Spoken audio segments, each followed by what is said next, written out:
Kalau tanggapan saya sih buat kepala sekolahnya sih yang paling utama ya, karena kan memang apapun itu kan urusannya kita ditanya dulu di guru, nanti baru ke kepala sekolah.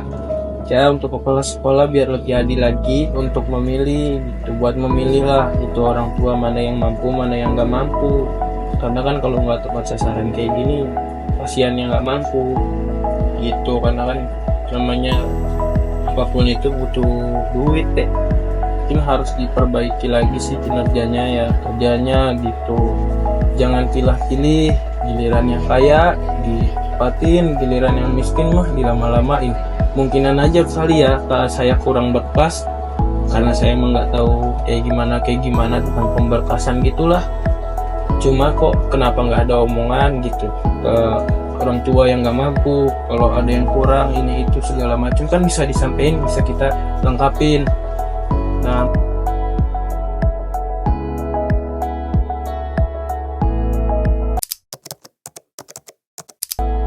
Menurut saya sih kalau KJP itu seharusnya diperlukan bagi keluarga yang kurang mampu tuh.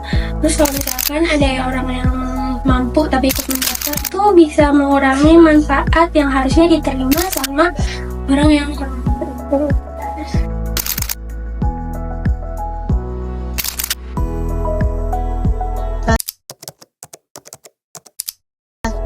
Menurut saya untuk sekarang ini sangat disayangkan ya, apalagi dalam perekonomian Indonesia yang lagi dalam tanda kutip gitu. Terus harusnya semua siswa atau siswa itu bisa mendapatkan haknya yang sesuai gitu kan dan merata gitu. Tapi sayangnya malah sebaliknya sekarang dan justru malah jadi nggak tepat sasaran. Nah seharusnya sih pemerintah tuh bisa ya kayak at least mendata gitu penerimanya tuh supaya lebih tepat sasaran, lebih akurat.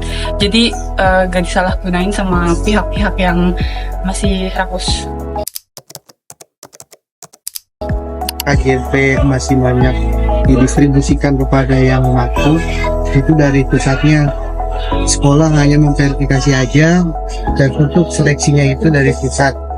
Dan salah satu persyaratan pendaftaran KJP itu memiliki DTKS. Apabila orang yang mampu memiliki DTKS ya mau nggak mau harus bisa mendaftar KJP. Itu aja ya kan.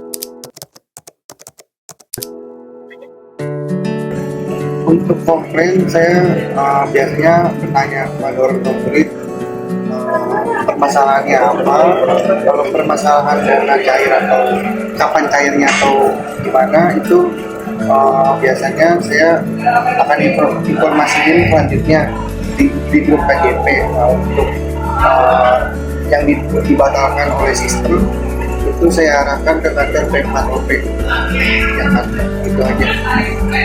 Ada oke, kedengeran nih.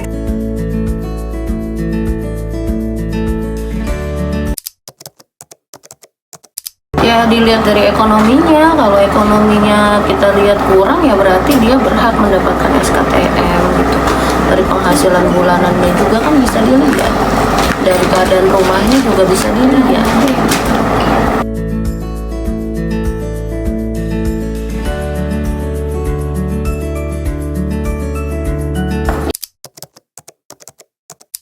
Ya ada, kita lihat dari kondisi rumahnya layak nggak gitu, terus rumahnya bagus apa enggak, atau rumahnya kita bisa lihat dari rumahnya, terus dari pekerjaan orang tuanya kan. Kalau misal tukang ojek kan udah jelas gitu kan dia berhak. Kalau dia kerja di bank ya kan kita mikir-mikir lagi gitu. Kita kasih pengertian aja, dikasih edukasi ya supaya dia tahu, dia paham kalau dia emang nggak layak gitu untuk dapet KJP, karena kan kita lihat dia mampu.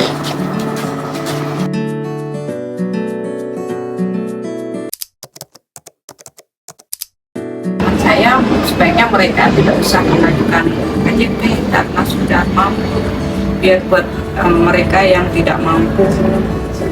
Tapi banyak orang-orang yang mampu tapi tidak sadar. Gimana? Harus diberi kesadaran, mereka harus diberi kesadaran, harus kesadaran sendiri sih.